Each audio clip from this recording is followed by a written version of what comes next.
Well, good evening. Welcome to Yada Yahweh Radio. My pleasure to be with you. We have both Kirk and JB this evening. We're also on the just getting past the celebration of Shabbat. So happy Shabbat to one and all. Shabbat is the celebration where Yahweh's Spirit enriches and empowers us, enlightens us. We are given the opportunity to be more effective spokespeople on behalf of Yahweh's message. It's about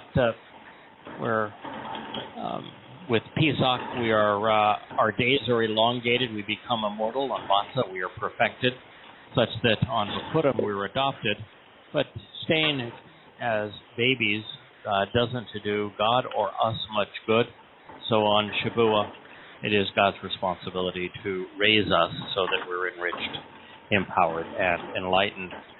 I do want to have a shout out to Steve Smyrna. He's typically goes underneath the name of Bloodbath on the chat room. I've sent him an email. Other people are trying to reach him. I understand he had surgery a little over a week ago, and we do need to know his whereabouts. He usually post the show on his YouTube channel. He hasn't been able to do that. We have a lot of concerned people that are trying to reach out to him and find out how he is. So if you're one of those who speaks with him or know of his condition, please let us know and see if we can get Steve to check in with us. We hope all is well. On the book updates, the crew is still busy at it. We are maybe 10 pages away from completing the volume 4 of Yada Yahweh. That'll make the 16th book in the new series. Volume 4 of Yada Yahweh is about Pesach, Matzah, and Bekurim. So obviously we're about 10 pages or so from completing the presentation of Bekurim. This was a rough week for Israel. It was a rough week for me as well. I have a very difficult time with how the world responds to Israel, and particularly how idiots like we have a congresswoman, Ilhan Omar. She's a Democrat from Minnesota and a Muslim. She came out this week and say that this whole fighting episode between the fake Palestinians, and that is a kind way to speak of them, because there is no such thing as a Palestinian. It's disgraceful even to suggest there is such thing as a Palestinian, since the last of them was killed 2,500 years ago. JB, that may be your mic that has really got a lot of background noise, so we probably need to mute it unless you're speaking. Calling up. Okay. Yeah. Try hanging up and calling in again. Okay. Yeah, it's really got a lot of background noise. Yeah. Yes. So she tweeted, Palestinians, of which there is no such thing, are being attacked on their holy site. It isn't their holy site. It happens to be the Temple Mount. The only reason that Muslims are there is because Muhammad lied. Muhammad claimed in the middle of the night, while sleeping with a 6-year-old girl, committed an act of pedophilia while trying to escape the verbal abuse he was enduring on behalf of the Meccans, because he claimed that all of Allah's messengers spoke on behalf of Satan, and he added 3 goddesses to his pantheon of gods. And so he was getting a lot of flack, and he needed a break, so he did what we call today a staycation. While he stayed in his bed with the 6-year-old Ashi, he then pretended that he flew to Jerusalem, which I don't think he'd do if it was east, west, north, or south, on a winged ass. Now, mind you, asses don't have wings. Most certainly asses don't fly, and no one has ever flown an ass from Mecca to Jerusalem. But nonetheless, in the middle of the night, I guess he had a modern version or an ancient version of GPS. He managed to fly on his winged ass, who was obviously smarter than him because it took him to Jerusalem, where he claims he had meetings in the temple. Of course, this was around just shy of 700 CE, and the temple had been destroyed by the Romans in 70 CE, but he was too stupid to know that. And the Muslims still claim Jerusalem as their holy site, even though their wannabe prophet lied to them about going there. And of course, he claimed that he met with all of the Hebrew big shots like Adam and Moses and David, and he even met with Esau. He didn't know the actual name of Yosha, and so some rabbi pulled his leg and said, well, that was Esau, because, well, Esau is the person that God called out by name and said, I hate him. And Esau became the Christian Jesus in the Quran. Oh, this thing is such an absolute pile of lies. And to get to heaven, Muhammad claimed that his wild and winged ass leapt from the what is now the Dome of the Rock in the middle of the Temple Mount up to heaven, which I guess the only way to get to heaven is not through Mecca, but through Jerusalem. But nonetheless, he leapt to heaven, and en route to heaven, he went to hell. And hell is where he found women like Representative Ilhan Omar, the Democrat from Minnesota, hung by their breasts.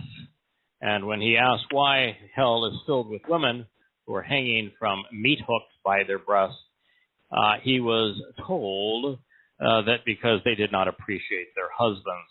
So much for you progressives. And finally, upon making it to the seventh heaven, he asked Allah what he wanted, and Allah's choice was, I want to be mooned 50 times a day.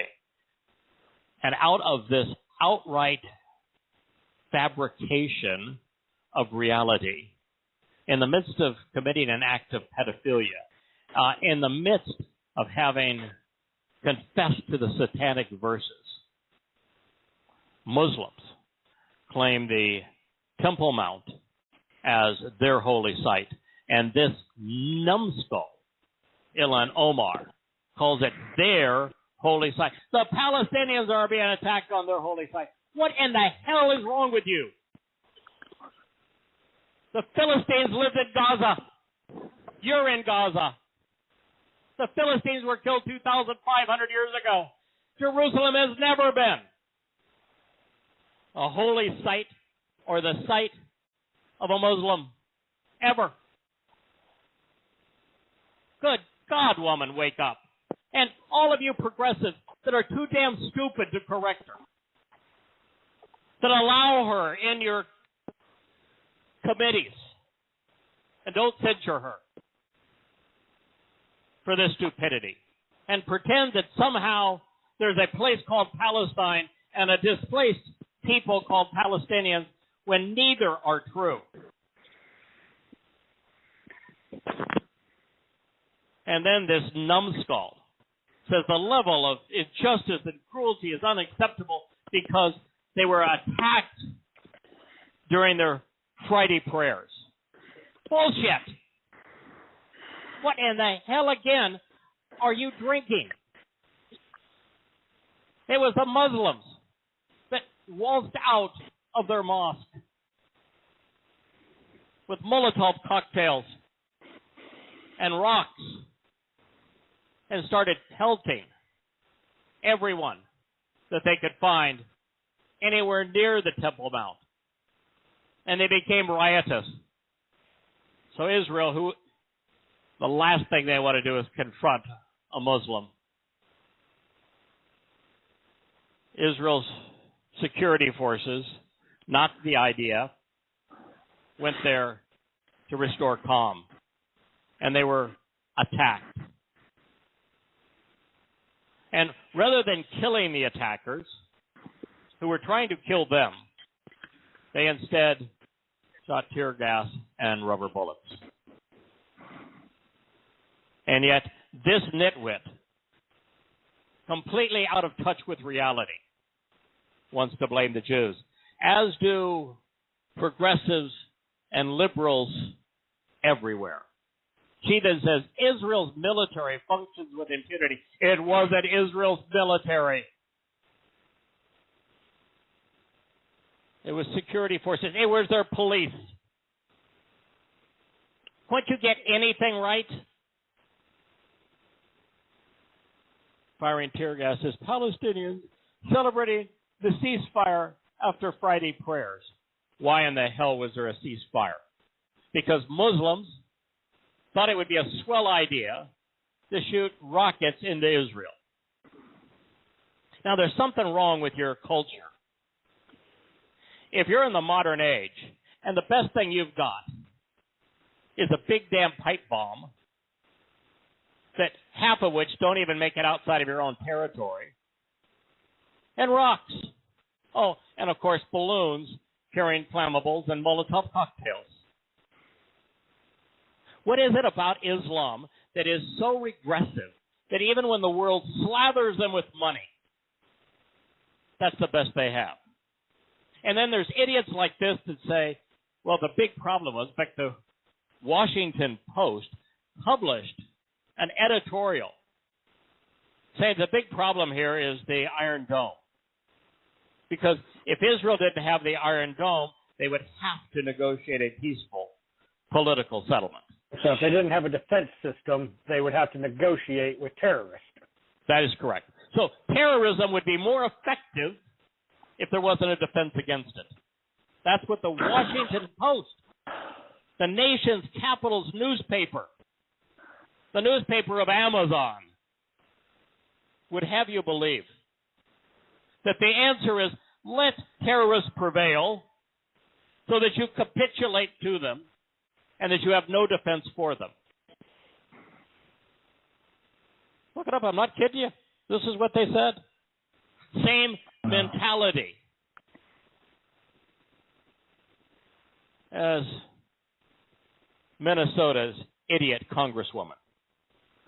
Now, she left out the fact that the clash actually happened after Friday prayers back at the end of Ramadan, not at the end of the ceasefire.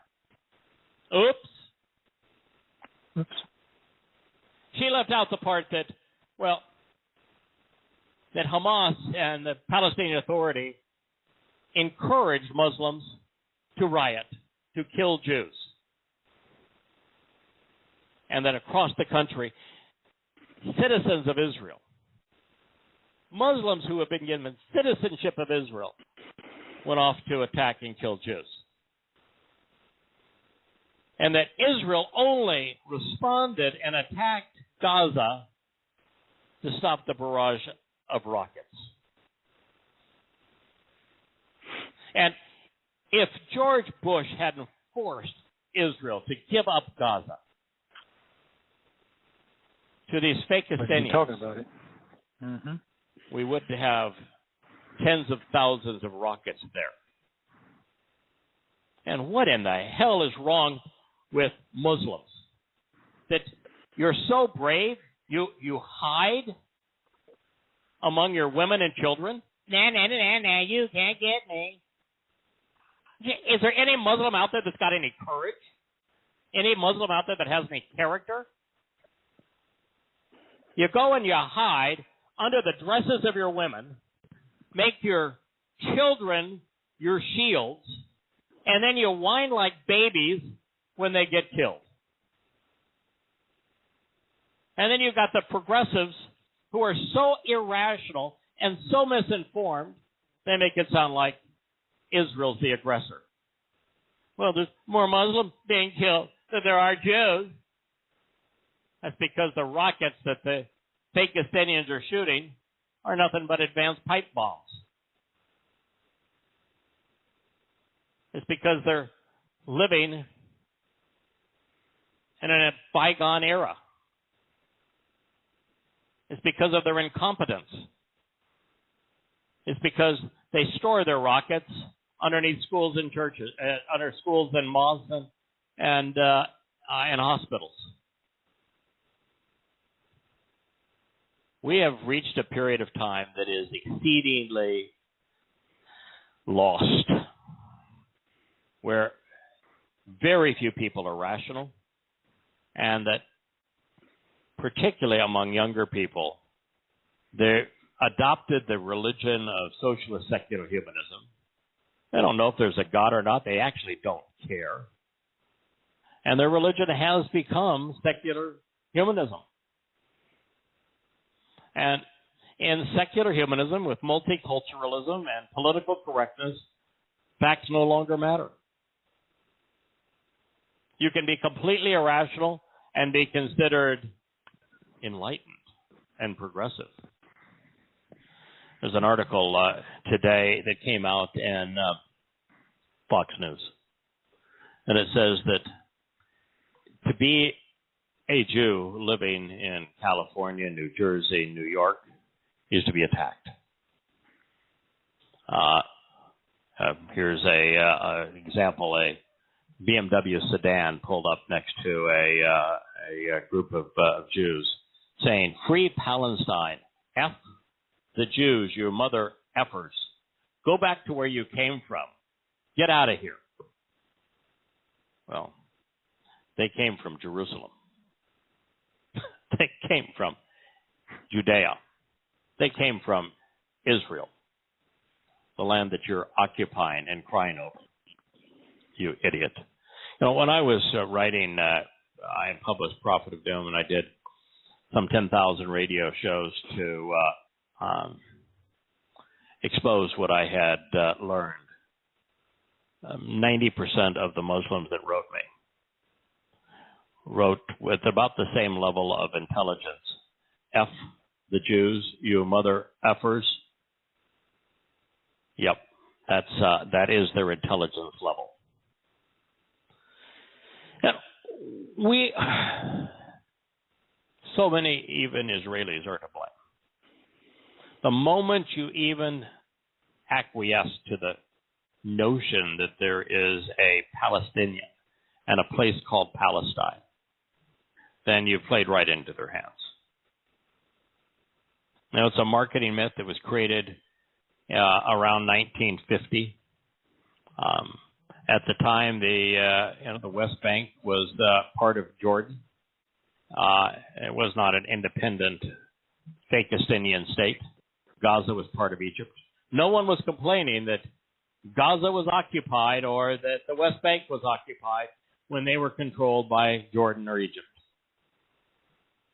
And at the time, there was no mention of a place called Palestine or of Palestinians. It's a Roman Latin myth imposed by Hadrian in 133 when he bludgeoned the Jews and decided to rename the place after their most fierce enemy, an enemy that had been annihilated 600 years before Hadrian's sleight of hand. It is going to get worse for Jews. The world is not listening. There are too few voices like ours willing to tell people the truth. And even when we do, we're subject to all manner of restrictions. Truth is exceedingly unpopular. It can't be, your position can't be justified with evidence and reason if it is counter to the progressives' agenda. Their lies can never be countered, even if evidence and reason proves them to be false. And in this midst, what you're going to have is a rise of conspiracies. The Fakistinians have named themselves a Palestinian and have blamed their miserable existence on Jews, when the truth is that the Arab Muslims living in Israel who were granted citizenship in Israel were the most prosperous, healthiest, freest, most enlightened Muslims in the world.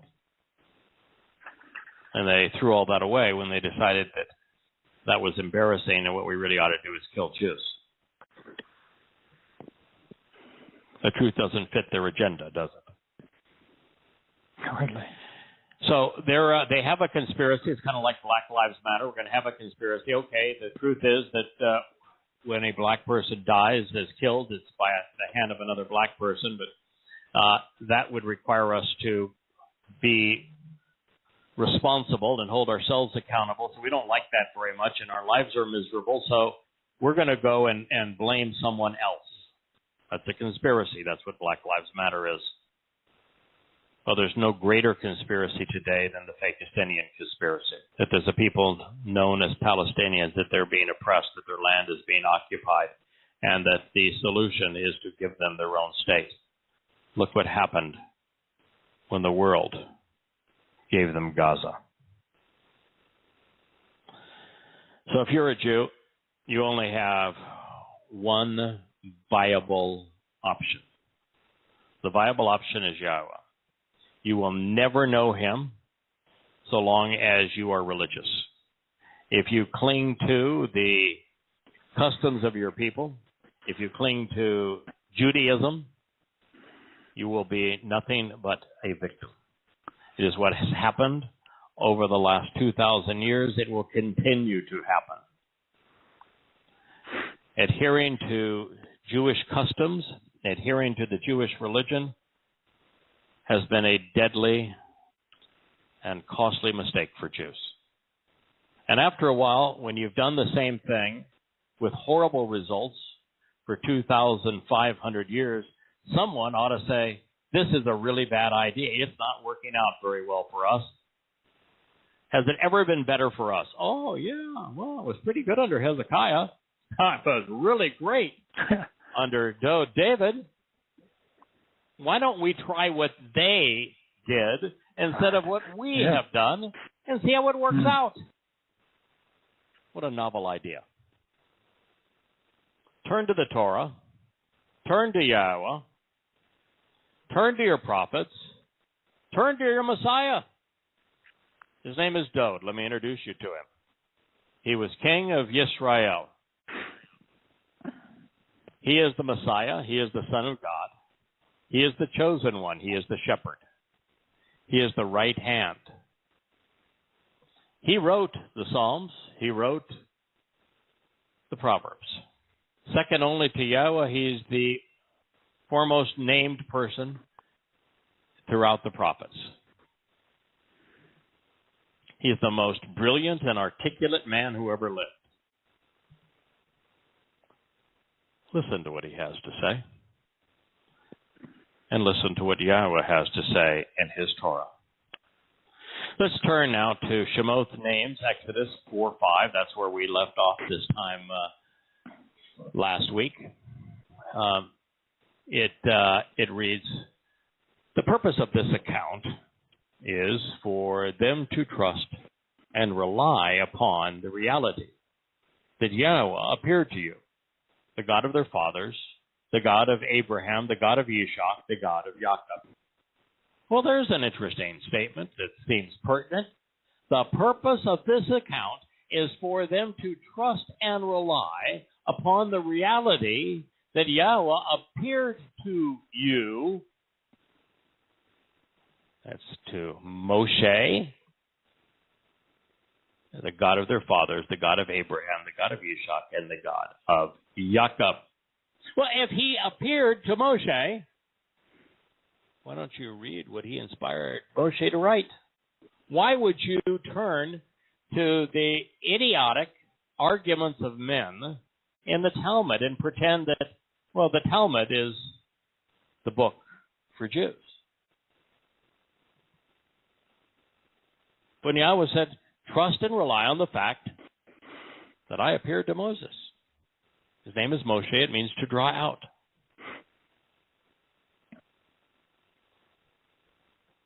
The Israelites were freed and the Torah was revealed so that we might come to trust and rely upon Yahweh.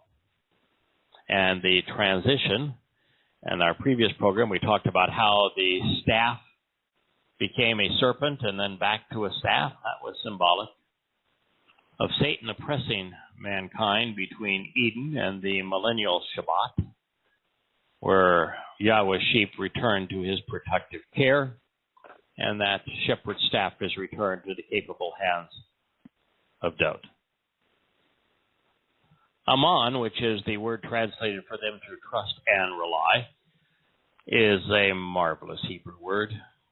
In addition to saying that we should have the confidence to trust and rely upon Yahweh, it confirms that his word is verifiable and true, consistent and enduring. So, I would ask, why would anyone have a religious faith or religious beliefs if God is Aman?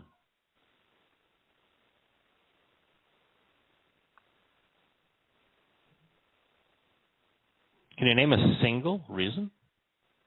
Someone asked in the chat room, where are we translating this from? Where are we presenting this text? It is the second chapter of volume 4 of the, volume 4 of the recently rewritten series of Yada Yahweh. I'm not sure that volume 4 is actually published any place yet, since I'm about 10 pages from finishing the final chapter upon which it will be presented and published. It is stunning to me that God can be trusted and relied upon, that he has used prophecy, telling us what happened in the past and what will happen in the future, to prove that he exists, to prove that he inspired the text that we are considering. This from Shemot Names, Exodus 4:5. Aman itself appears 144 times in the Torah, Nabi, Wa Mizmor. On 30 of those occasions, the same 3 Hebrew letters were pointed Amen by the Masoretes and said to mean verily, truly, and so it be it. From these 30 arbitrary vocalations, one of God's most meaningful terms was transliterated Amen. And it became a thoughtless conclusion to billions upon billions of prayers. And that's a shame, because idiots pray, in God's name we pray, Amen. But if you're going to call God's name Amen, then he is the Egyptian sun god. And I don't think that's what you have in mind.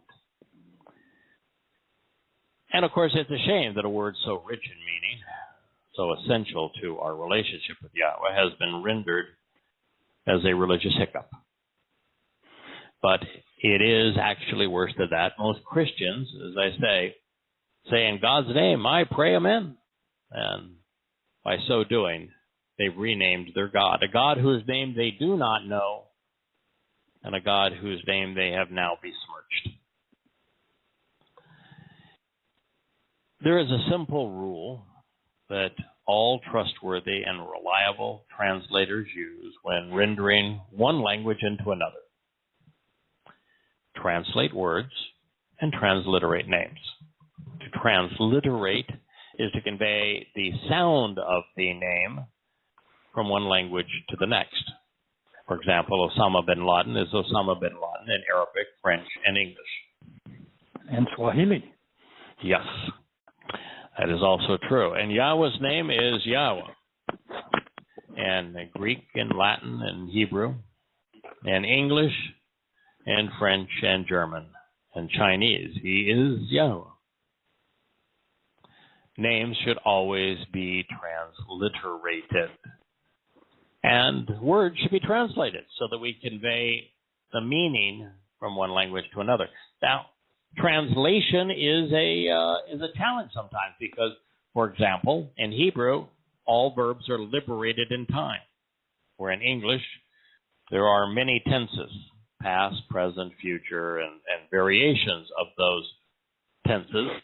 Well, if you want to write it in English, there is no neutral verb that lies outside of the past, present, and future.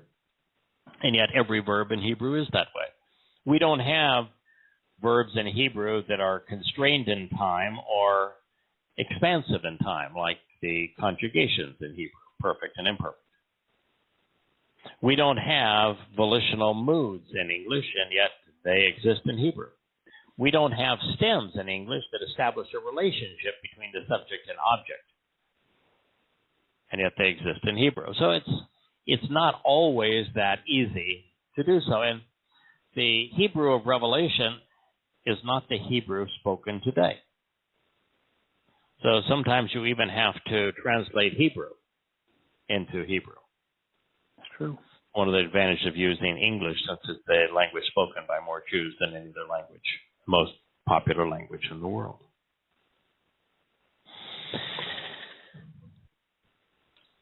Yet again, Yahweh said to him, "Please return your hand inside your garment, inside your bosom," he says, "within your robe by your heart." And he moved his hand inside his robe, and he pulled it out from his garment, and behold, his hand was diseased and leprous, looking like snow. So what was the point? Well, the point is that even the most fearsome disease at the time, probably nothing worse than leprosy, because you were guaranteed to die not only a slow and painful and unsightly death, but the moment you got it, you would be ostracized and you would have to live in isolation, and you would no longer be able to care for yourself, and yet no one would want to care for you for fear they contracted the disease. Probably nothing worse than leprosy. And there, Moshe's hand, he was out there, he's 80 years old, I'm just tending the sheep, I got a good life here. I got myself a good woman, I've got a good father-in-law. Life is good. And now I run up to this blazing top of the mountain. This guy is telling me that he's God.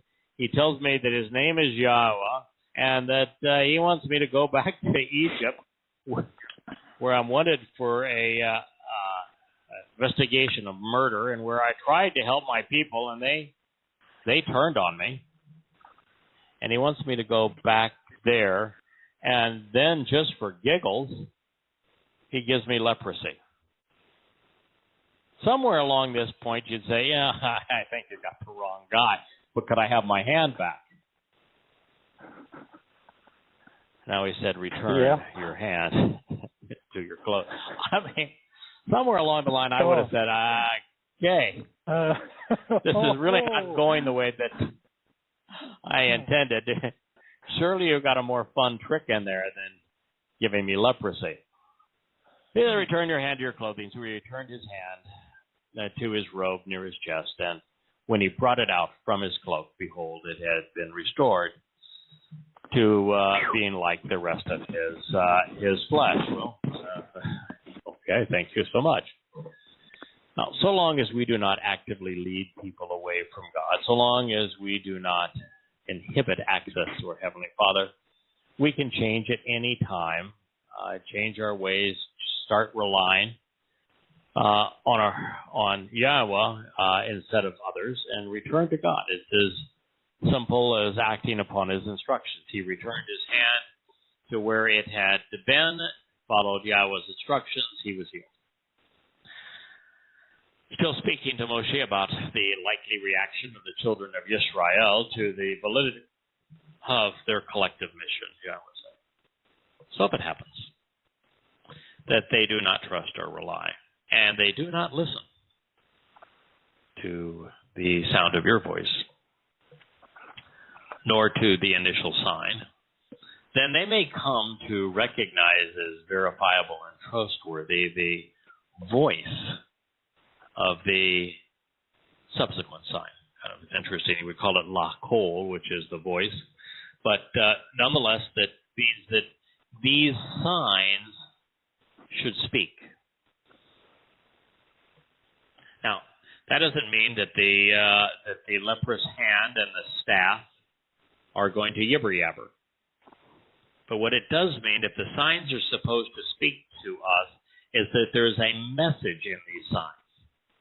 And that message is what should be speaking to us.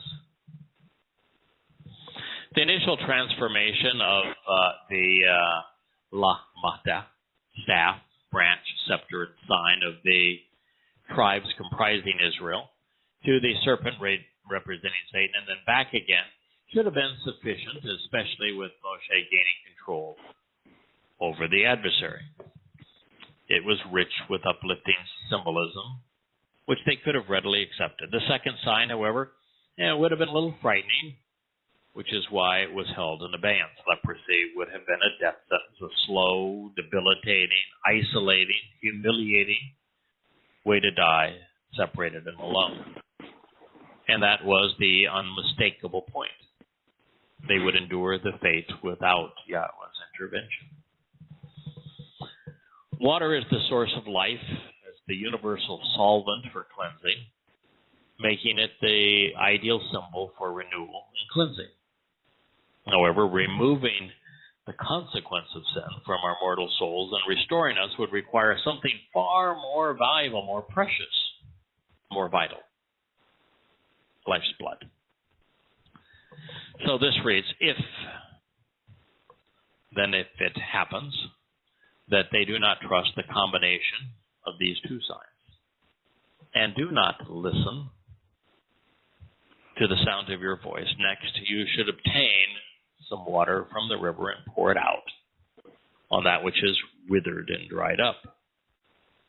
It shall transpire that the water, which for the benefit of the relationship you obtain from the river, it shall come to exist as blood within that which is withered and paralyzed.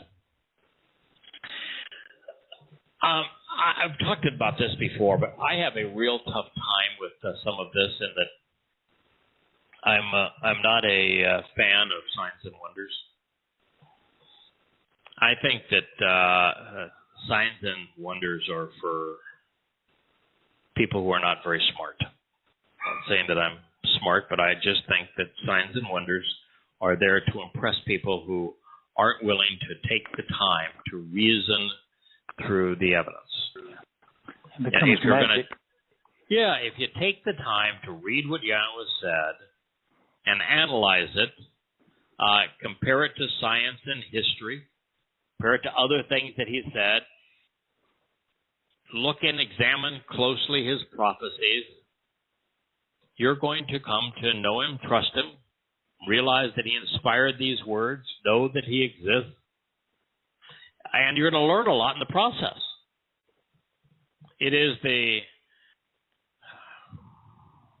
proper way to know and recognize that Yahweh exists and that he sent the likes of Moshe.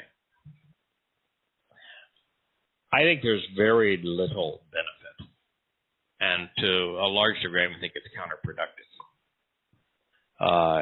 to rely on signs and wonders. So you might impress somebody, but they don't know anything more. They haven't learned a thing. They're still wholly dependent. There's no independence that comes from knowledge and understanding. It's an attention getter at best. Yeah, you might draw them in and then get them to listen, but that's at best. Right. But if you were given a choice between that as an attention giver and something that God has said that is truly profound, what would you prefer? Profound. What he said. Go for the words. True. Go for the words. Go for the words. Now, to their credit, they didn't have a copy of the Torah at that time. No words to examine. I'm sure all of them were illiterate. And so it was a different situation. They had no freedom. Their lives were miserable. If they stepped out of line, they were killed. And so it was a different time. And so I think God is saying, I'm going to do the signs and wonders shtick here, because I realize the limitations that they're under. We don't have those limitations.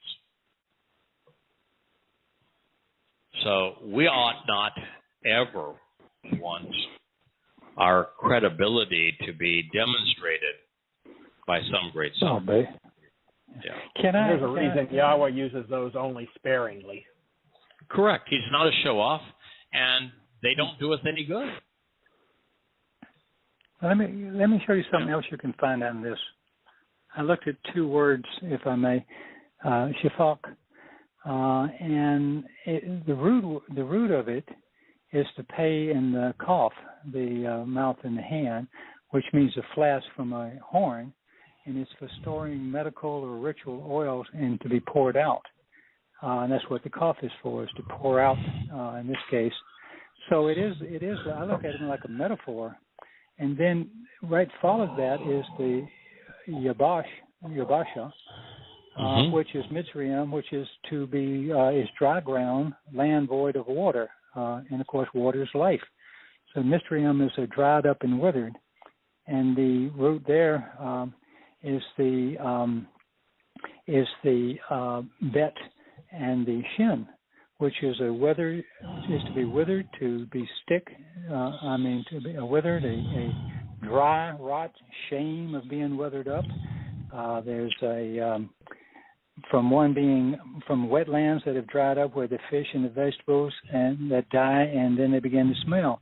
So what I'm looking at is what he's doing. He's trying to heal them from a land of Mitzrayim, which is all dried up and weathered, and in particularly it stinks. It is a horrible sham because of religion and politics. So if you look at it that way, then it's a pretty darn good symbol, even though I know he's trying to do it to get their attention.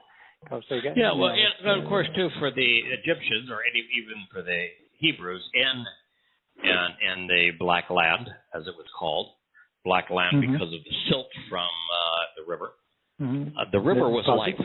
The river was life. Not only was the river of God, the river was life.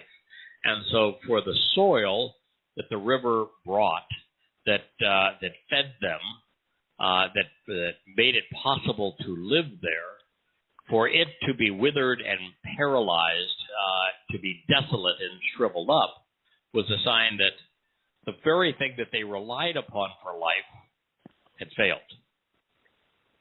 That God could cause the thing that was most important to these people to fail miserably.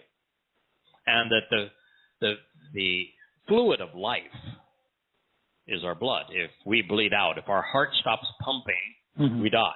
You did. If we bleed out and our blood is spilled, we die.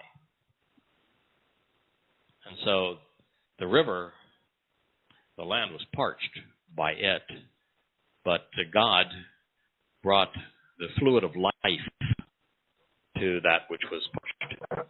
So if they were paying attention, if they were open to the prospect of being rescued, these examples would have been sufficient to engender trust and reliance upon Yahweh. Collectively, they demonstrated power over Satan's influence on behalf of Israel, trusting God sufficiently to be healed by him rather than endure a slow, debilitating death and isolation, and blood renewing those who are withered and paralyzed.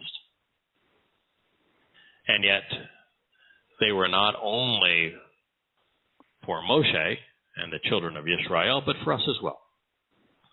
While we did not witness them personally, with the benefit of hindsight and with our access to the whole canvas God has painted for us, we can see how these three word pictures reinforce and confirm vital aspects of Yahweh's plan. And once one recognizes the pieces to this puzzle and understands how they fit together, the artist who composed them appears before our eyes. And he is merciful and approachable, trustworthy and reliable. The ultimate teacher, and we have the opportunity to be his students. Cool. Now, the next 16 statements, you're going to, something you want to add to that, Kurt? Oh, no, sir. I was just saying, cool. Okay. Yeah. The next 16 statements are none of them are extant in the Dead Sea Scrolls. That's a little unfortunate because in the context of what we are reading, there really is no rational basis for Moshe to say, my Lord. Although there is a rabbinical one. Yahweh has been explicit. He told Moshe that his one and only name for all people and for all time was Yahweh. He not only instructed Moshe to use it, he explicitly said that Yahweh is the only name he wanted used in reference to him. Therefore, rather than omit what I suspect was a Masoretic addition, I'm simply going to render it, rather than as Adonai, as Edonai. Written exactly the same way in Hebrew. There's no difference in the letters. It's just the way that they are vocalized or the diacritical marks. One, though, has a more appropriate meaning. Then Moshe said to Yahweh, "Please, my upright and firm one." And boy, I can assure you that Moshe would have seen Yahweh as firm, entrenched, recalcitrant. I am not a man of words, neither yesterday nor the days before, nor from the time you spoke to your partner in this work. Indeed, my mouth is heavy, stubborn, and unresponsive, and my tongue is challenging and slow. I write up to 10, 12 hours a day. I do it 6 days a week. After a while, I don't care how poor a writer I may have been when I began this, you do gain some aplomb at the craft. I've now done probably 20,000 of these radio programs. I don't claim to be particularly entertaining or insightful or articulate, but after you've done it for 20 years, you develop some skill. I acknowledge that my pronunciation of words is not as good as it should be. Like I stumble all over the woman, the young child, she was 6 years old, Aisha, that was Muhammad's plaything when he had the, following the satanic versions, rode the wild ass to Jerusalem. Moshe's response for a guy who's claiming that he is not a man of words was really articulate. I mean, I want to read this to you again. And you tell me if it sounds like a person who was inarticulate and that had a tough time phrasing his thoughts. Then Moshe said to Yahweh, "Please, my upright and firm one, I am not a man of words. Neither yesterday nor the days before, nor from the time you spoke to your partner in this work. Indeed, my mouth is heavy, somewhat stubborn and unresponsive, and my tongue is challenging and slow." Sounds plenty articulate to me. But clearly, Moshe either considered himself inadequate and unqualified, which would have made him adequate and qualified in working with Yahweh, because Yahweh likes those who recognize they are inadequate and unqualified. Or Moshe recognized that he had already tried to save his people, and rather than appreciate what he was doing, rather than support what he was doing, they turned against him. They mocked him. They said, "Who made you God over us? We saw you kill the Mitzri. Egyptian. But are you here to kill one of us?" Yeah, I don't use the term Egyptian unless it's by no, I'm sorry, I my mistake. Yeah. I do use it, but it's only it's my thick tongue, because it's hard to get the myth out of our minds. True. Mitzrayim, which is the plural of Mitzrah, which is from the Hebrew tsur, means to be confined, to be troubled, to be oppressed, to be persecuted. It's a cauldron or a crucible of religious and political oppression. God goes out of his way to explain specifically what he was taking the children of Israel away from, and it is clearly religious and political persecution. And so understanding what Mitzrayim means is essential, because we now understand what God is trying to withdraw us from, not only then, but as Moshe said, not only yesterday and the days before, but now that you are speaking to the one you're asking to work with you, it's all the same. Mitzrayim paints the picture of Yahweh wanting to remove the stigma and stain, the stench of religion and politics from us, because those things are oppressive. They deprive us of our rights and our ability to even be rational. That's why the congresswoman from Minnesota is so irrational. Religion did it to her. So it's one of those two reasons. But from God's perspective, he does like using flawed implements. Because to be effective, he knows that they will have to remain dependent upon him. And God realizes that when a perfect result is achieved using an imperfect tool, some people will recognize, wait a minute, that implement was powered by someone who knew what they were doing, someone who could be trusted and relied upon. You know, there are currently 16 volumes in the Yada Yahweh series. There will be 25 or more when we're done. There are insights on virtually every page of those that are profound. There are hundreds and hundreds of insights that have not been even considered, much less shared, in well over 2,000 years.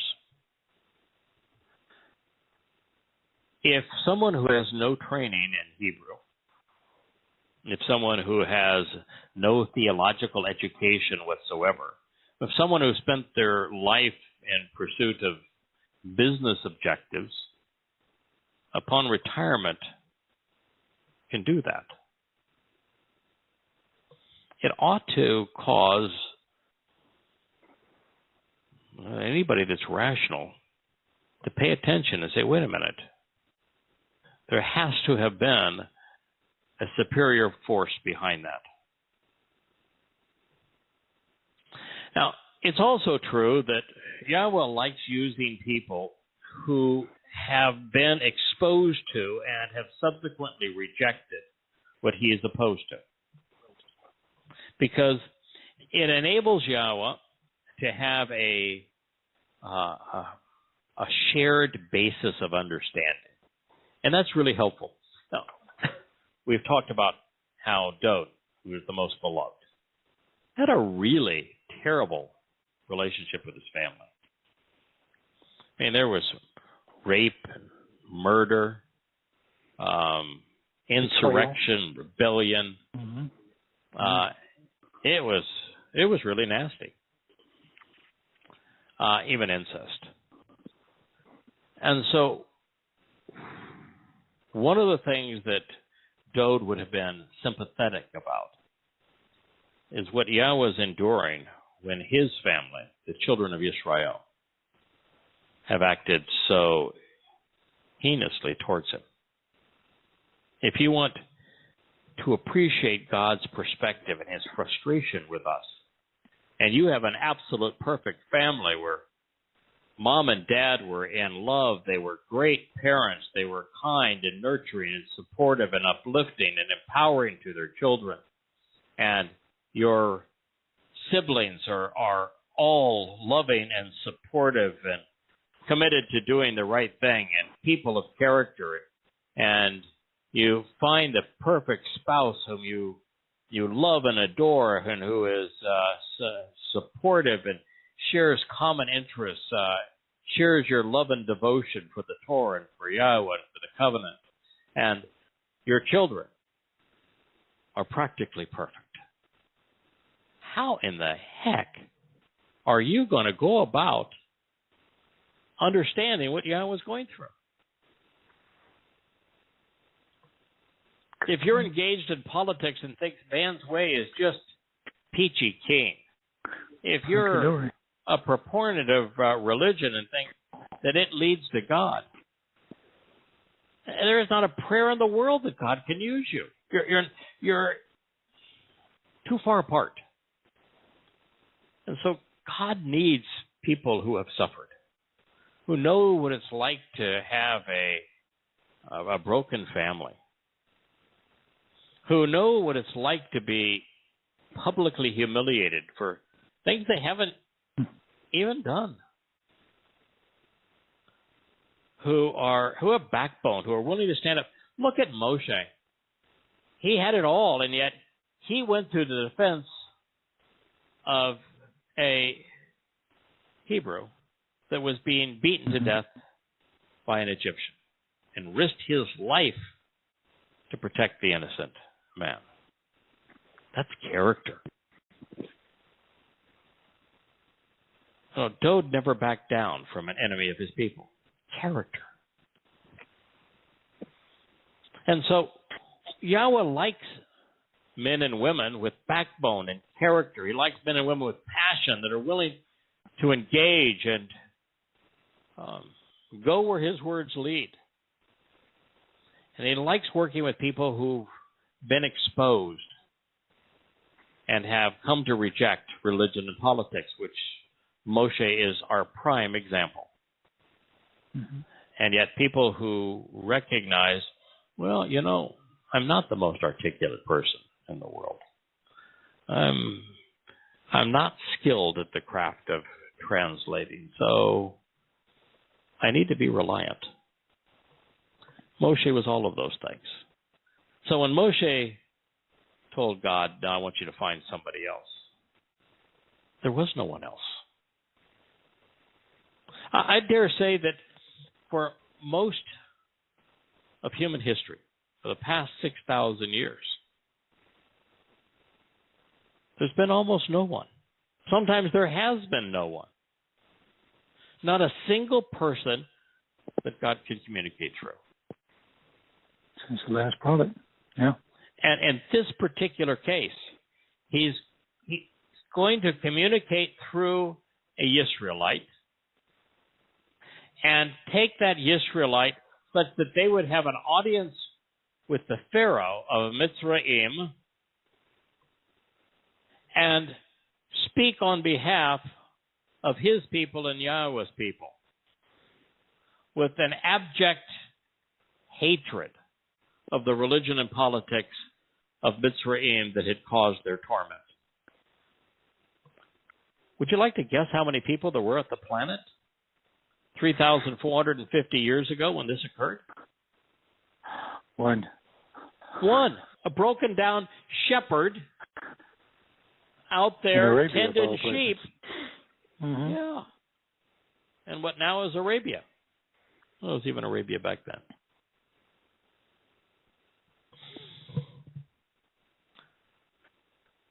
We don't actually know if Moshe had a speech impediment. We don't know if he stuttered. We know that he was not a fast talker or a man of many words. The slowest well-known speaker that I have ever listened to and subsequently met is Henry Kissinger. Part of Henry Kissinger's spiel was that he communicated words very slowly, such that you would hang on every thought. The pregnant pause. He was a master of pacing. And it's very possible that Moshe had the same gift. We have all read Dabarim. What does Dabarim mean? It's his words. It means words. Words. Yeah. What part of Dabarim is Moshe responsible for? All of it, isn't it? All of it. So, He's pretty every good one of us talker. has read it. Pretty good. Every writer. one of us has read it. Yeah. It's articulate. It's rational. It's logical. It's accurate. It's vital. It's beautifully written. Beautifully spoken.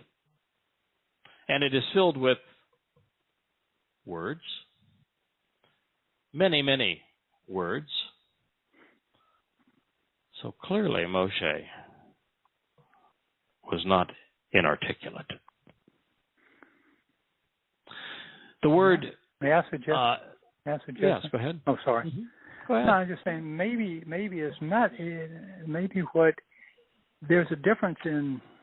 I make a lot of mistakes on the show and things that I know just because I don't speak fast enough or I don't get it out of my mouth. You think faster than you speak. Yes. Which is, by the way, so. a better problem than my problem, because sometimes I speak faster than I think.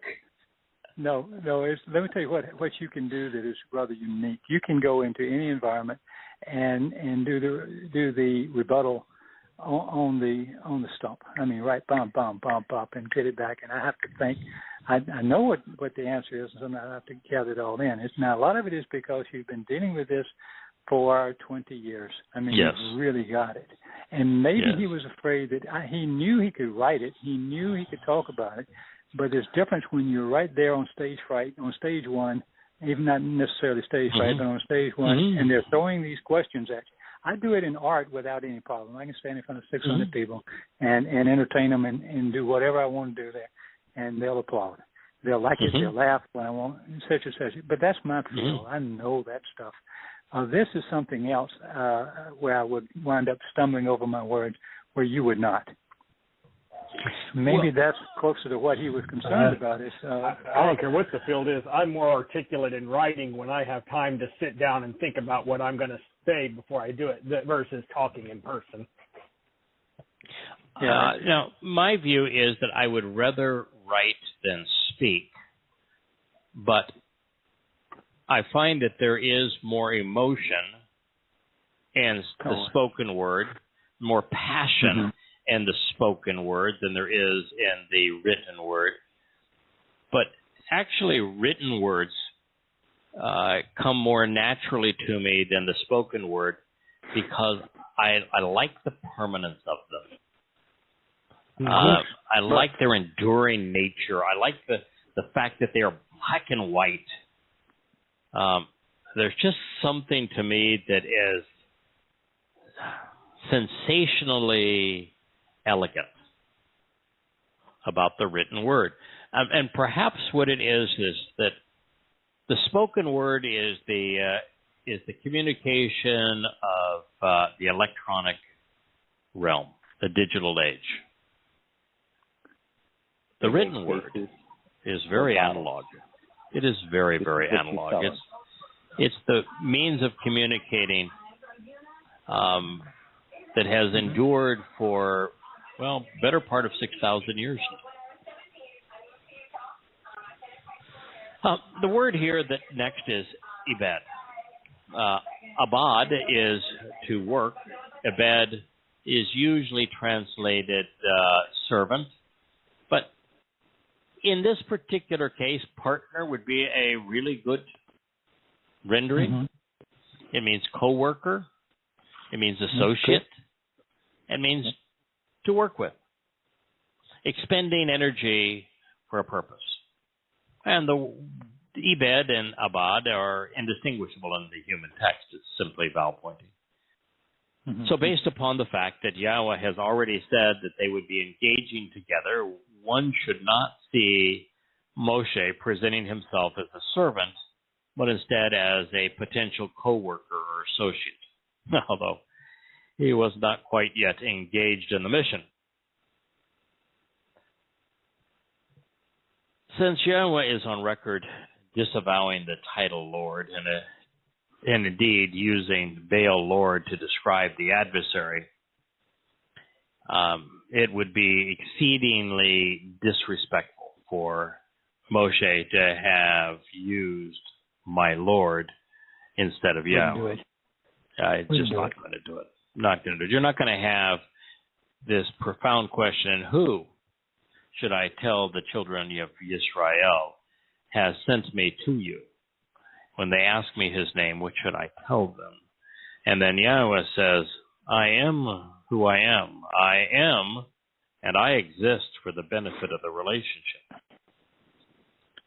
You may tell them that Yahweh has sent you. It is the only name that I wish to be known as for all of time. That if you had heard that spoken to you directly from God, based upon him answering your question, do you think that 3 minutes later in the middle of that conversation, you're going to have a senior moment and say, I forgot already. What was your name? Hey, listen, I'm not good with names. You mean the guy who put his hand in and it came out leprosy? Yeah, I'm not good with names. You didn't go focus on his name? I think you're going to focus on his name. I think so. Listen, I'm not great with names either. But I know this one's really important. I got that one. I've got this one. You know your boss's name. You know your wife's name. Yeah. Hopefully you're chilling. Yeah. So Yahweh said to him, who made the mouth of man? Or who could have made him mute, unable to speak, or deaf, unable to hear, or sighted or blind? Was it not me? Oh, by the way, Yahweh? His name again. Yeah. Loosely translated. What's the matter with you? No. If I made it, I can make it work. If I had wanted man to be mute, deaf, blind, you'd be dumb, deaf, and blind. Okay? I designed the ears. I designed the tongue. I designed the lips. I designed the mouth. I designed the eye, which is pretty amazing. I conceived vocal cords. If I can design this stuff, chances are I can help you with the words that you need to communicate. If I made it, I can make it work. Now, the fact of the matter is Yahweh picks and chooses those with whom he wants to work. Well, at least to the extent that there are choices. And once he decides, he's ready to engage. If he decides, listen, I've read so much and translated so much on Abraham that, I wonder sometimes why in the world God chose this man.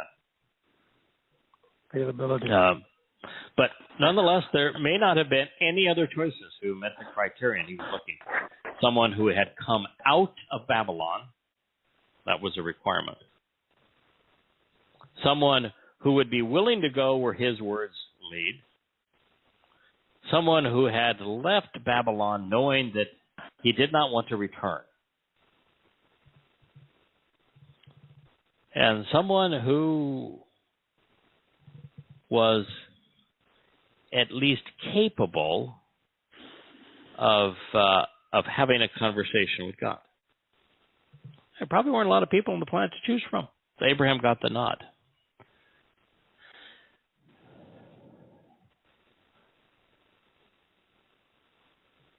So now we read. So let's go. I will actually and continually be interacting with your speech. And I will teach, I will guide, I'm going to instruct you regarding the words which reveal the proper path to the benefits of the relationship. Fellas, if God said that to any one of us, I'd say, okay, where are we going? Yeah. I'm going to teach you, I'm going to guide you, I'm going to instruct you regarding the words which reveal the proper path to walk to the benefits of the relationship. I am going to actually and continually be interacting with your speech. So let's go. No one in the right mind would turn that down. Now, or would they? With the exception of interacting with your speech, isn't God's Torah written such that every person on the planet could read this in first person? God saying, I will teach, I will guide, I will instruct you. Is not Yara the verb, which lies at the heart of the word Torah? Torah, yes. I will Torah you regarding the words which reveal the proper path to walk to get the most out of the relationship. That is true for every human being on the planet today. If you pick up the Torah, God is going to reveal the words which lead to the relationship. True for all of us. So there's a lot more people than Moshe saying, no thanks. It's everyone, but maybe a few hundred, maybe a few thousand of us. Moshe's response was disappointing, and it likely hurt. But he said, excuse me, sir. Release my hand and send out someone else. So do you think that Yahweh was actually holding Moshe's hand? No, he was referring to his power. Or he was referring to his hand doing the action. It says release my hand, doesn't it? And that's what it says. Please release my hand. Well, maybe he was. Shalach ba yad. To his arm or something. And send someone else.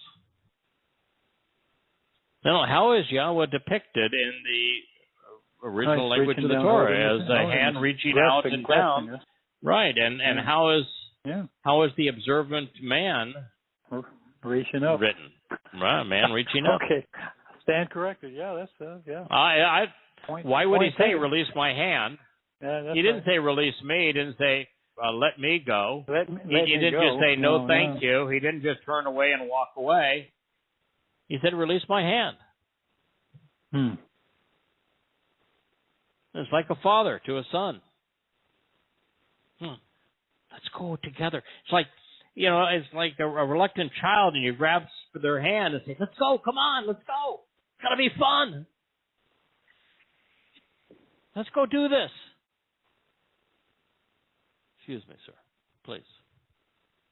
Release my hand. Send someone else. There was no one else to send. God could not compel Moshe into going without infringing upon his free will.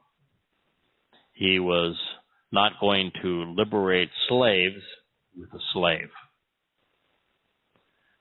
And yet Yahweh needed Moshe to go with him because he was the only Hebrew on the planet who not only understood the caustic nature of the religious and political oppression his people were suffering in Egypt, but had also rejected it, taken a stand against the abuse, and then walked away. He had the knowledge and the character Yahweh required for this mission at this moment. So after showing his frustration, Yahweh came up with an accommodation. Now, keep in mind, for Yahweh to come up with an accommodation here, for Yahweh to be frustrated, and Moshe said no, what that tells you is that God could not do this on his own. That's true. Now, what did Moshe bring to the party? He had been in the court. He knew the stuff. He was also a human being and a family member. Yeah. He was a human being. Human being. Yeah. Yeah, he was from a descendant of Jacob. That's what he was. Yeah. Yeah.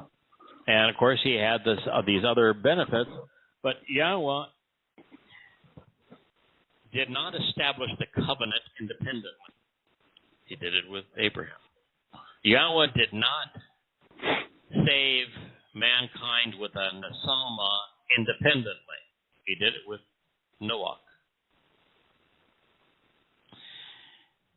Yahweh did not establish the state of Yisrael independently. He did it with Dod. He did not save his people from the Assyrians by himself. He did it with Hezekiah. Yahweh works with us because that's the prime objective. That's the only reason that the universe exists. So if Yahweh is going to go and do this on his own and go into Mitzrayim with guns blazing, what's the point? What's the point? What's the point? And he's just another big bully God up there that is manipulative and threatening and the like. No. Everything he does through people. With regard to Moshe, that was deeply concerning and displeasing, even aggravating. Shira'ah was annoying and frustrating, kindling displeasure and resentment for Yahweh. Wow. Yeah. That's sad, isn't it? Keyword. Yeah, keyword F. That's a flaming nostril. That's anger. Yes, it is. It's anger. Mm-hmm. He was angry. God has an emotional side. It took a lot to get him to that point. Showing up as a blazing fire on top of the mountain and speaking to a man and your God, you would think that most your creation would say, wow, all of my life I've wanted to actually meet God, and here you are? Oh, yeah. But that's not how it played out, is it? No. Say no thanks. No thanks. Oh, no thanks. Go find somebody else. I don't want any part of this. So he replied, what about Aaron? The most accurate translation of the name Aaron is as an alternative. Okay, it can also be rendered bringer of light and choice. But R means presenting a desirable option under the auspices of free will as an alternative, and own is pertaining to enlightenment, or sometimes own is like Shabbaton, means all things, consider everything related to this concept. So I'm providing you with an alternative. That's the name of your brother. Alternative. He's also a Eloi. I know that indeed he debar. Debar. Hey, debar. I get that way sometimes myself. Well, repeat a Hebrew word exponentially, so that means he says a great many things. He just talks incessantly. Yeah, so what's your excuse now? Touche. Yeah, so while Yahweh could not compromise his principles or change his approach, he will make personal accommodations when necessary. And this was such an occasion. There was no other option, no other time. The fate of humanity was hanging in the balance. Had Yahweh not rescued his people, he would not have proven himself reliable. He would not have rendered the covenant credible. There would have been no Torah nor prophets. God would have become unknowable, and death would have been the end of life for everyone. So now you know why Yahweh was Towrah. aggravated, annoyed, frustrated. Moshe's reluctance kindled God's resentment. Should you wonder why Moshe was hesitant, it is not because he was a slow talker, nor because he feared the regime in Mitzrayim. We have seen him confront an armed instrument of the Black Land subjugation, and we have listened to him verbally challenge God's decision. If you're going to challenge what God himself is saying to you, then it's not for a lack of courage or a lack of personal conviction. Therefore, these issues were not responsible for his trepidation. And that leaves us with a rather profound and unflattering insight. Moshe didn't trust his own people. Moshe realized that God would prevail over Pharaoh. But what then? If he could not convince the Hebrews to trust him, to rely upon Yah to liberate them, the result would have been counterproductive, dangerous, humiliating.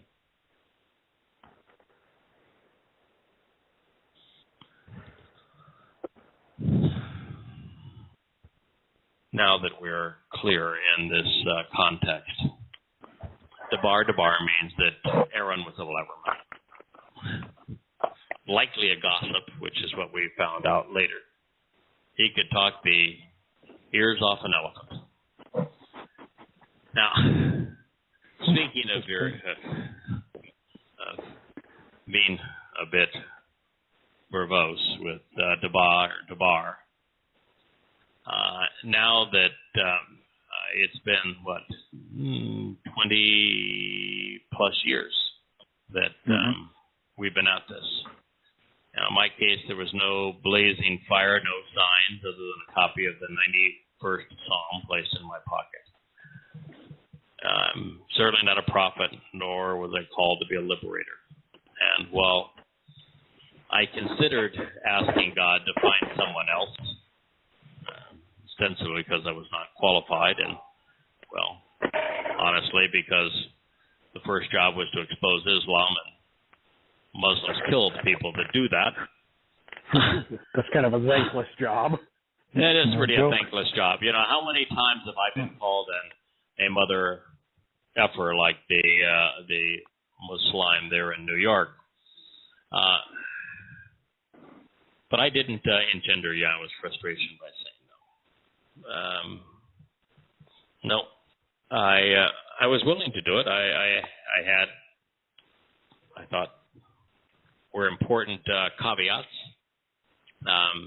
God, of course, knew what the caveats I was going to bring. He had already taken care of them. That's why the 91st Psalm was in my pocket. And, well, I actually think that now, 20 years into this collaboration, it's been enjoyable for both of us. I think it's been mutually beneficial. I think God's gotten a lot of what he wanted out of it.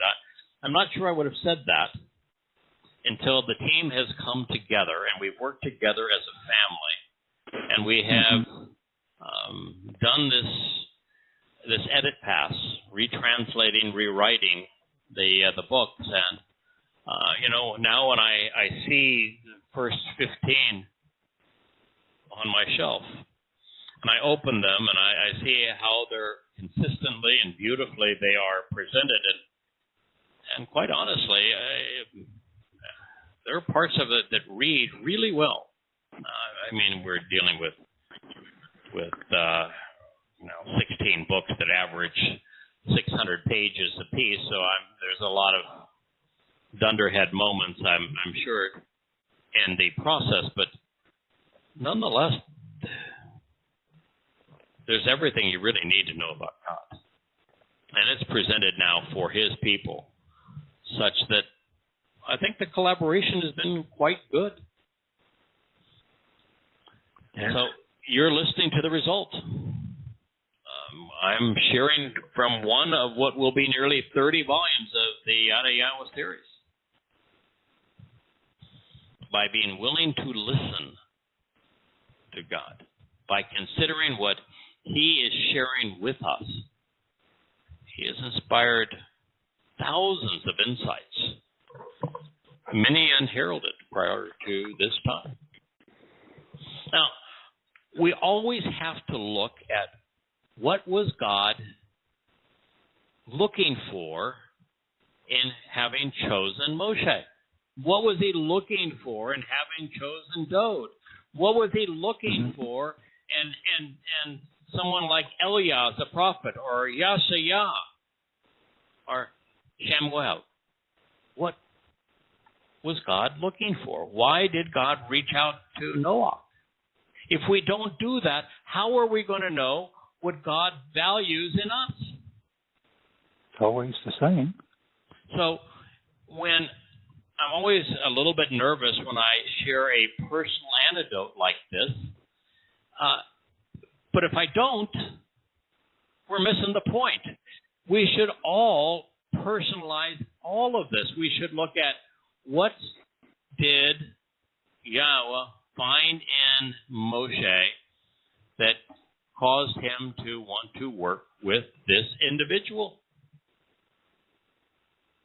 And so, as I look at my own meeting with God, I figured God wanted three things. He wanted someone who was willing to expose the ills of religion and to leave His people without excuse.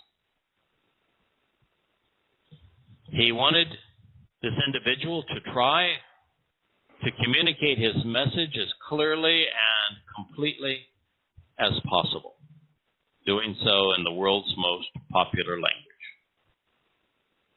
And third, he wants someone with a shared passion to reconcile his relationship with the very people he was liberating from Mitzrayim, the children of Israel. That's something we can all do. And that's good enough for God. He'll do the rest. God has been grieved by humanity in general and by His people in particular for so long. The truth is, it doesn't take much to please Him. Thank goodness. Ultimately, even so, the willing are few and far between.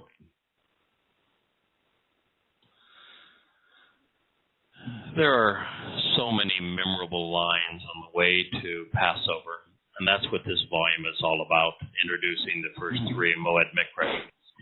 But here's now a line from Shemot Names, Exodus 4:22 and 23. You should say to Pharaoh. So Yahweh was assuming that Moshe is out of excuses. He's going to go. Yeah, he's on the board. He's on the game. Yeah. He's on board right now, I should say. Yeah. You should say to Pharaoh, thus says Yahweh, Israel is my firstborn child. And I am telling you that it is in your interest to let my son go. To work with me. If you do not consent, if you are defiant and refuse to set him free, be aware, I will slay your firstborn. Wow. Boy, that's scary to walk in there and say that to Pharaoh. Wow. You know, I don't actually look at it that way. Well, I don't think by the you time, would, but I mean, by this time, if you just step out and walk into that, yeah. Yeah. Okay. Sorry. Never once did Moshe say, I'm not sure you're God. Prove to be your God. Oh, no. He knew he was talking to God. He just said, hey, those dunderheads there who were being beaten to a pulp by the Mitzrayim, they're not privy to this experience. How are they going to know that you, God, actually sent me to them without seeing you themselves? Mm-hmm. So he knew he was talking to God. If you knew that God himself was sending you, do you think you're going to have any trepidation on talking to some potentate? No, I'm just looking at it in the abstract. A man walks into the most powerful man on earth and says, "You don't let him go, I'm going to kill your son." Yeah.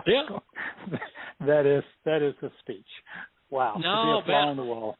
Wow. You put me in that same position. Ready to go. Ready to look him right in the eye. I'd give him the old Dodian, "You foul-mouthed Philistine, you uncircumcised oath. What in the world are you doing, besmirching my people and threatening my country? What are you doing here?" I'd look him right in the eye and say the same thing. "Oh, by the way, boing, take this one." Yeah. For the team. Same scenario. Oh, man. Speaking for God is such a thrill. It's so enormously liberating. I began this show exceedingly angry at the likes of the Muslims who pretend that there's a place called Palestine that Jews are occupying and that they're Palestinians and that they're victims as opposed to perpetrators. I'm exceedingly angry that they have a voice. I'm exceedingly angry that people believe them and that they're harassing God's chosen people. And that most of the world is not smart enough to figure out that they're lying and that they are the perpetrators, not the victims. And I know that by saying these things, I'm risking being shut off, canceled from many of the platforms that host this show. I recognize that. I don't care. My calling is not to please men. Moshe's calling was not to impress Pharaoh. His calling was to do as God wanted. Yeah, we ask. Mm-hmm. And if you have the opportunity, which we all have, to speak for Yahowah, to speak on behalf of his people, to speak against those who would harm his people, like the Muslims, like the progressives, you ought to have no trepidation in doing so. There is nothing but good that can come of it. We should all be excited, confident in the opportunity to walk up to the likes of Pharaoh and say, "Thus says Yahweh, Israel is my firstborn child, and I am telling you that it is in your interest to let my son go, to work with me. If you do not consent and are defiant and refuse to set him free, be aware, I will slay your firstborn." I put this in modern day terms. Israel remains Yahweh's firstborn child. Mm-hmm. If you are among the majority in this world telling Israel that they need to give up Gaza even further, allow Muslims and like Hamas to call it a state and build and import as many rockets as they want and weaponize it, and to do the same with the West Bank and to do the same with Jerusalem, God is telling you that it's your interest to not do so. It's in Yisrael's interest to work with Yahowah. But if you're defiant, if you refuse, if you're going to try to destroy Israel, God's going to take your life in the not too distant future. Well, I think of something, if I may, in light of calling people out of the United States to go to Israel. They're not on board at all yet. The pressure will come, and then they will go. So, and if nobody can shut this down, this is the call.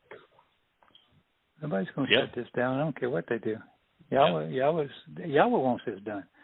So correct. It'll be done. Oh, he's already told us what's going to happen. Doe's going to come back and he's going to clean house. Yeah, clean house, yeah. But they've if got they to were leave rational, America. This is just getting awful. Yeah. Yeah. Oh, yeah. It's going to. Yeah, America is becoming exceedingly anti-Semitic, and it's got the wacko conspiratorial right, and the foundation of all conspiracies is blame the Jews. And then you have the progressives, the academics, the media that are blame the Jews. And then you have the ever-growing number of Muslims blame the Jews. And then you have the Roman Catholic Church blame the Jews. No place for the Jews to hide unless it is concealed by Yahweh. Thus says Yahweh, not thus says Rabbi so-and-so in the Talmud. Israel is my firstborn child. Christians, if you were rational, since Israel is God's firstborn, what kind of a father would he be to abandon his child and then embrace those who have tortured and tormented that child? That's right. Wouldn't one have to be crazy to trust such a God and want to live in his company? The notion of replacement theology, which is the basis of Christianity. Without replacement theology, there is no Christianity. If the Gentile church did not replace Jews, Israel, then they have no basis. And the notion that God threw out his children and embraced those who have tortured his children is utter nonsense.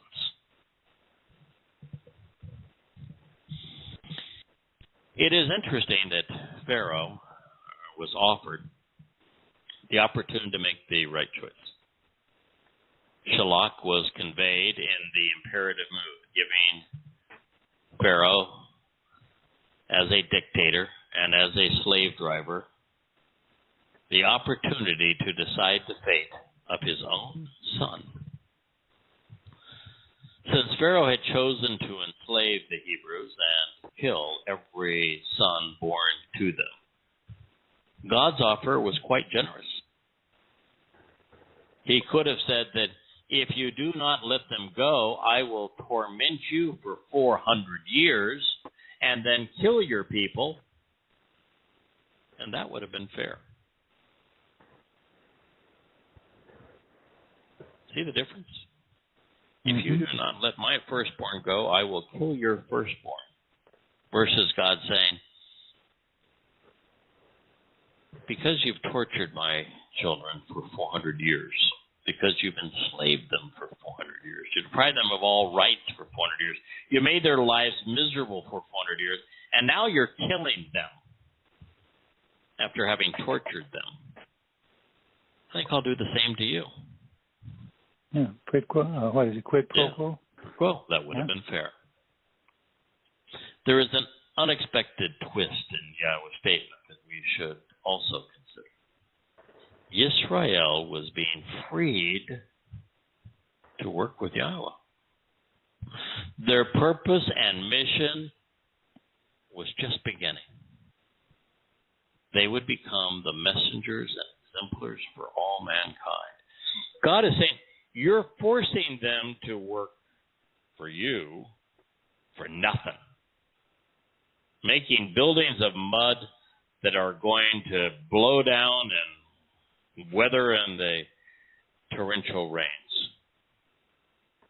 Be no lasting legacy of any of this.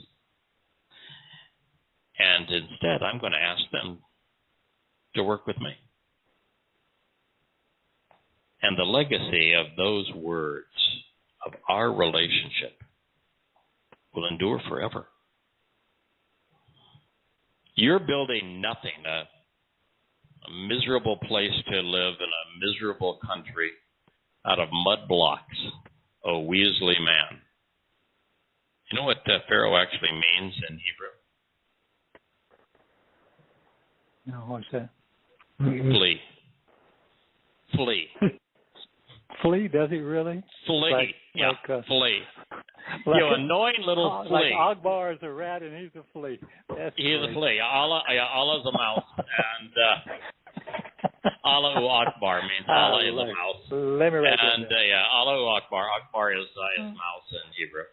Allahu Akbar means Allah is a mouse, and Pharaoh means flea. You little flea. I love God's language. I do too. You're forcing my people to make mud huts. And no, what we're going to do here is they're going to work with me. And what we're going to build is the covenant relationship. What we're going to build is the enduring legacy of the Torah. What we're going to build is life in 7 dimensions for all time. That's the comparison here. He was not freeing his people to come up with 1,000 ways to do nothing on the Shabbat. He wasn't freeing them to bob their heads up and down and pray at a crumbling wall. He wasn't freeing them to be enslaved by the Babylonians or the Assyrians or the Romans or the Roman Catholics or the Nazis. God wanted his people to work with him. For 20 years now, that's what we've done. We've worked with Yahowah. 6 o'clock this morning, I was in this seat, doing that very thing. It's what God wants. He wants us to work with him. Even Adam was created to work with God in the garden. God values work, creating value, creating a legacy of something that has meaning and that endures and that is good and right and beneficial. And so the odd twist in it is that you're forcing them to work for nothing. And I'm going to work with them. They can work for the greatest event of all. The greatest reward ever. What we're going to accomplish together is eternal, everlasting, multiplicitous, such that rather than being a puny little flea in the sands of Mitzrayim, they're going to soar in 7 dimensions throughout the universe as my sons and daughters. How's that for a contrast? Yeah. Wow. Wow. The moral of the story is that God wants us to engage with him, serving with him on behalf of the covenant family. Our labor together is not only enjoyable, enriching, and enlightening, it has eternal rewards. God does not want us to advance the cause of man because it always turns out badly. Israel was called out of the crucibles of religious and political oppression to serve as a paradigm for all of the covenant's children. Their path from man to God is memorialized in the 7 Mikra invitations to be called out and meet, which began with Pesach, Matzah, and Bikurim. Now, this is not to say that the Israelites were a good example. No, one that we should seek to emulate. Their fidelity could be measured in milliseconds. And their fluctuation between trust and denial was not unlike the undulations recorded by an active seismograph. The religious milieu of Mitzrayim had corrupted them, just as would their Babylonian experience almost 1,000 years thereafter. So let's end this program on this statement. We'll pick it up at the same place this time next week. Certainly. Aaron, the alternative, conveyed all of the words which, to show the way to the benefits of the relationship, Yahweh had spoken to Moshe. And then he engaged to perform the signs in the sight of the people. So the family trusted and relied when they heard that indeed Yahweh could be counted upon, because he had assessed the situation of the children of Israel. He had seen their miserable oppression and debilitating persecution, onehem, their harassment and suffering, affliction and poverty of the children of Israel. And they were inclined to express themselves, declaring their intent. Kirk, there's some marvelous words, JB, that we will analyze next week on this. Of course, it ends with Towrah, which means to express oneself, to declare one's intents, to be articulate, to announce one's objective. It's a demonstrative and declarative term.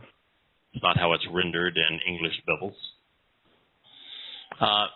There is also pakad, which is that Yahweh could be counted upon because he had assessed the situation, followed by owning, which is as nasty a word as there is. Mm-hmm. It defines what he witnessed in Mitzrayim. Mitzrayim was owning, miserable, oppressive, debilitating, harassing, afflicting, impoverishing, subjugating, debasing.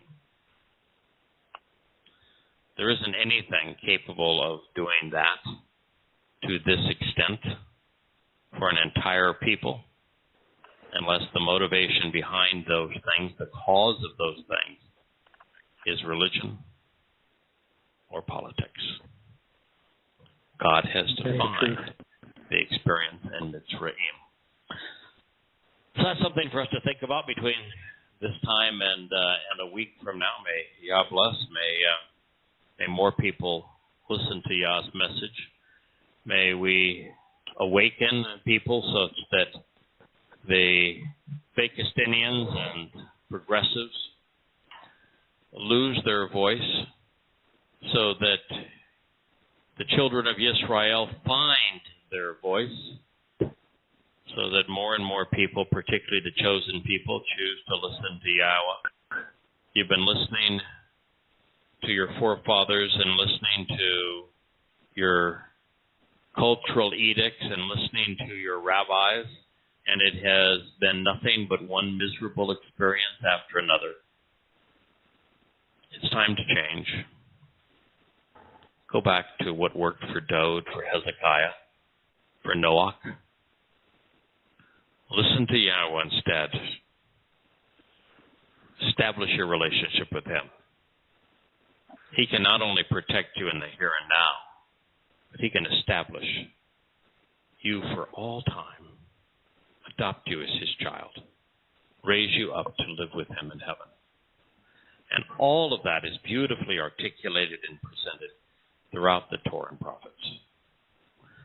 So may Yah bless. Look forward to being with you this time next week. Good night, Joe. Thanks, guys. Shalom. Shalom.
Please subscribe and hit the like button.